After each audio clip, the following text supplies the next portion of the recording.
በእውነት ቃል አስቦ ወለደን ነው የሚለው። አስቦን እግዚአብሔር አስቦ ወደ አንድ ወደ ፍቅሩ መንግስት አፍልሶን እሱን ለማስመሰል የሚንቀሳቀስበት ነገር ነው የሚታየው። የኛ ዓላማ ሳይሆን የእግዚአብሔር ዓላማ አለበት እዚህ ውስጥ። እኛ ፈልገነው አይደለም፣ እሱ ፈልጎን ነው። ጠርተነው አይደለም፣ እሱ መጥቶ ነው። ኢየሱስ ይመስገን። በዛ ላይ ደግሞ ዋጋ ተከፍሎበታል። በዋጋ እንደተገዛችሁ ይላል።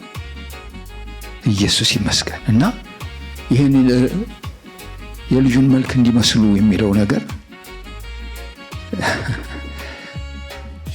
የሚመረመር ነው ልብላችሁ ነው። መምሰላችን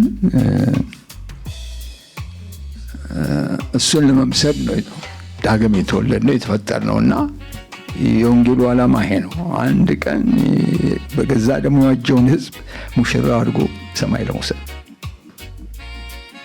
ኢየሱስ ይመስገን። እና በዛ ዓላማ ውስጥ የተያዝን ሰዎች ነን ማለት ነው። ቢገባንም ባይገባንም ግን ከበስተጀርባ ያለው ይሄ ነው።